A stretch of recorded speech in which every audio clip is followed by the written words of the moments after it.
Jean-Antoine Watteau. B. Valenciennes, 1684.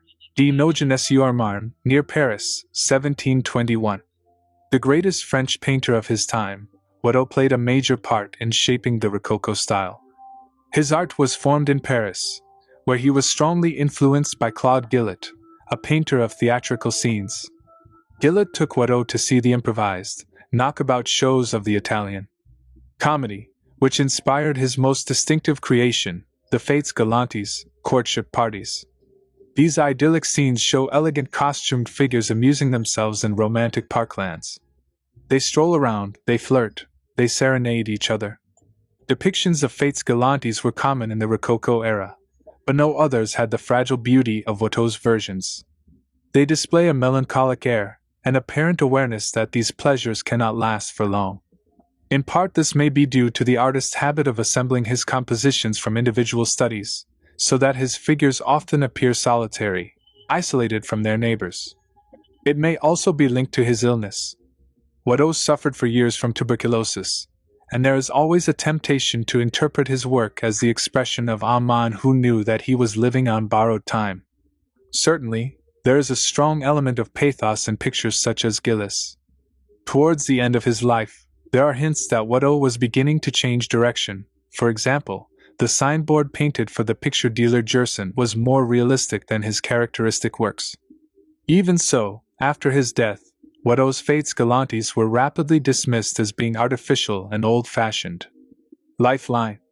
1684. Born in the border town of Valenciennes, 1702 moves to Paris, c. 1704-07 studies with Claude Gillet, 1712 granted associate membership of the Académie Royale, 1717 completes his masterpiece, The Pilgrimage to the Island of Cythera, 1721 dies in his friend Gerson's arms. Gilles was a traditional type of clown, who was an innocent fool. In sketches, a donkey would be led across the stage to emphasize his stupidity. See 1718-19, oil on canvas, 185 by 149 centimeters, Louvre, Paris, France. L'Insigne de Gerson. Watteau's final masterpiece displayed a new interest in naturalism. 1721, oil on canvas, 163 by 306 centimeters, Charlottenburg Castle, Berlin, Germany. His pictures reflect some of the impatience and inconstancy of his nature. He had a need to switch from subject to subject. He often began a composition already half bored with its perfection. Edme Gerson, 1694-1750, picture dealer and friend. Pilgrimage to the Island of Cythera inspired by a contemporary play. This is the greatest of Watteau's Fêtes Galantes. Cythera is where Venus, goddess of love, is said to have come ashore after being born in the sea. 1717, oil on canvas, 129 by 194 centimeters, Louvre, Paris, France. Closer look. Wistful glance. The amorous pilgrims have paired off and are preparing to leave the island of love. A woman gazes back wistfully at a couple, who are still wrapped up in each other. She is aware that this degree of passion is all too fleeting. Her melancholy expression is echoed by the autumnal coloring and the approaching twilight. Jean-Siméon Chardin. B. Paris, 1699. D. Paris, 1779. Chardin's sober domestic scenes and still life make striking contrast to the wilder excesses of the Rococo style, which was flourishing at the time.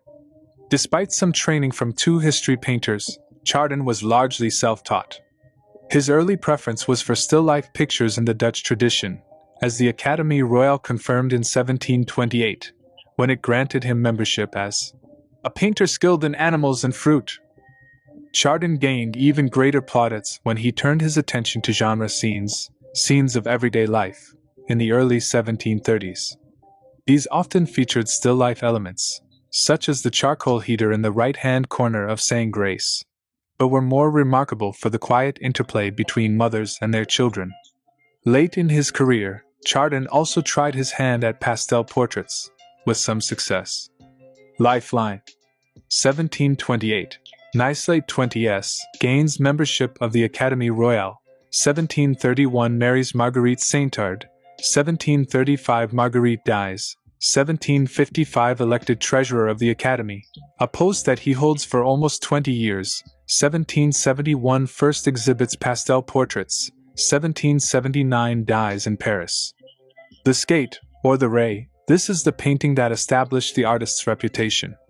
Chardin presented it to the Academy as his reception piece. C. 1725, oil on canvas, 114 by 146, Louvre, Paris, France. Closer look. Hissing cats still life artists of B. This period often like to add a living element to their scenes. Here, a startled cat protects its find of oysters. The skate itself almost looks as if it has a face. Marcel Proust described it as a strange monster, with its red flesh, blue nerves, and white muscles. Saying grace, Chardin presented this painting to King Louis XV, after their meeting in 1740. 1740, oil on canvas, 50 x 39 centimeters, Louvre, Paris, France. Francois Boucher. B. Paris, 1703, D. Paris, 1770. One of the chief highlights of the Rococo style is the art of Francois Boucher. In his paintings, he conveyed blatant sensuality with a wit and a playfulness that was much admired in royal circles. He was also extremely versatile, creating designs that worked equally well in paintings, in tapestries, or on china. The two main figures in his Autumn Pastoral, for example, were remodeled as a biscuit group by the Vincennes porcelain factory, while the entire scene was reproduced on a Sèvres vase. Boucher had an unrivaled talent for depicting the rosy tints of human flesh. This is seen to best effect in his female nudes, masquerading as nymphs or goddesses, and in the plump cherubs who accompany them. Lifeline. 1703 born in Paris, 1723 wins the Prix de Rome, 1728-31 travels in Italy, 1733 marries Marie-Jeanne Busseau, 1735 receives his first royal commission, 1751 paints Mademoiselle O'Murphy, his famous nude, 1755 appointed director of the Gobelins Tapestry Factory. 1765 becomes director of the Académie Royale, 1770 dies in his studio. Mademoiselle O'Murphy Louise O'Murphy was a mistress of Louis XV and was mentioned in Casanova memoirs. 1751, oil on canvas, 60 x 74 centimeters, Wallraf Richards Museum, Cologne, Germany. Closer look. Rumpled sheets. Rococo artists loved to create a decorative sense of disorder in their boudoir scenes. The luxurious fabrics and unmade bed had erotic overtones. In context. Madame de Pompadour born Jean-Antoinette Poisson, Madame de Pompadour was the principale mistress of Louis XVI. Beautiful, intelligent, and charming, she remained the king's maîtresse and titre, official mistress, long after they had ceased to be lovers. She met Francois Boucher in the late 1740s, and he rapidly became her favorite artist. Boucher painted several portraits of Madame de Pompadour, and she involved him in a wide range of other projects, including the decoration of regal residences, the production of designs for Sèvres porcelain, and the creation of costumes and sets for her private theatricals. Madame de Pompadour by Francois Boucher, c. 1758. Boucher's portraits show his chief patron as a mature, intelligent woman. The book and writing implements underline her wide-ranging literary and artistic interests. Jean-Honore Fragonard. B. Greuze, 1732. D. Paris, 1806. Fragonard's art represents the final, magnificent flourish of Rococo in France. After a brief apprenticeship with Chardin, he trained under Boucher, inheriting his lightness of touch and feeling for color. In 1752, he won the prestigious Prix de Rome, which enabled him to study in Italy, where he became friends with Hubert Robert. Following his return to France, Fragonard made his mark at the Salon with a dramatic history painting, Croesus sacrificing himself to save Calero. A successful academic career beckoned, but he only exhibited once more at the Salon, preferring decorative, sensual themes more suitable for the boudoir than for public display. These pictures proved enormously popular, winning Fragonard commissions from the Incas. By the 1770s, though, tastes were changing, as the neoclassical style took root. Lifeline.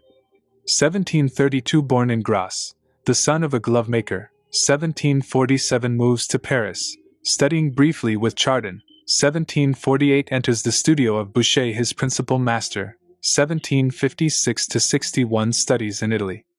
1765 member of the Académie Royale. 1769 marries his pupil Marianne Gerard.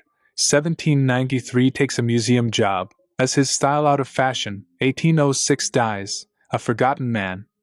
Figure in fancy dress. Fragonard liked to demonstrate his virtuosity by painting at incredible speed. He claimed to have finished this portrait of a friend, the Abbé de Saint-Nan, in 1 hour. 1769, oil on canvas, 80 by 65 centimeters, Louvre, Paris, France. The bolt amazingly, this delightfully risque picture was commissioned to hang alongside a religious scene. The idea was to highlight the contrast between sacred and profane love. See 1778, oil on canvas, 73 by 93 centimeters, Louvre, Paris, France. The swing. This private fantasy was commissioned by a courtier, bottom left, who wanted a picture of his young mistress with a bishop. Fragonard replaced the bishop with a cuckolded husband and turned the scene into a witty piece of flirtation. 1767, oil on canvas, 81 by 64 centimeters, Wallace Collection, London, UK. Closer look. Living statues, raising a finger to his lips, Cupid seems to share the secret of the lovers' affair. He looks at the flying slipper, which echoes the playful actions of the lovers but is also a symbol of lost innocence. The sun shines from the top left, enveloping the woman in a shaft of light. The darker foliage surrounds her like a frame, setting off the central action.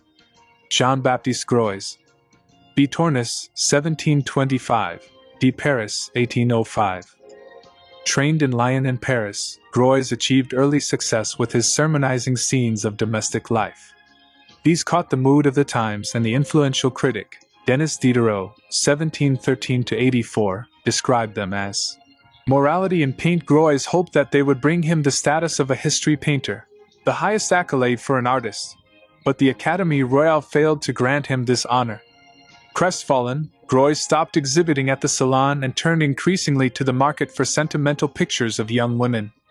By the time of the French Revolution, public taste had changed, and his work was deemed mawkish and melodramatic. In spite of a commission to paint Napoleon's portrait, his later years were marked by poverty and neglect. Lifeline. 1725 born in Tournes, 1755 enjoys first major success at the Salon. 1759 marries Anne-Gabrielle Baboudy. 1769 stops exhibiting at the Salon after criticism of his work. 1778 paints The Punished Son. 1793 divorces his wife. 1805 dies in poverty in Paris. The Punished Son, from a pair of paintings illustrating the father's curse. A disobedient youth, writes, seeks forgiveness, but returns home too late after his father has died. 1778. Oil on canvas, 130 by 163 centimeters, Louvre, Paris, France. Morning Prayer. Greuze created an uneasy blend of innocence, piety, and veiled eroticism in his sentimental pictures of young girls. Even so, they proved immensely popular. Oil on canvas, Musée Cognac J, Paris, France. Closer look. Shy look. Greuze gave all his female portraits coyly upturned eyes. He called them figures of sentiment, with romance in their eyes.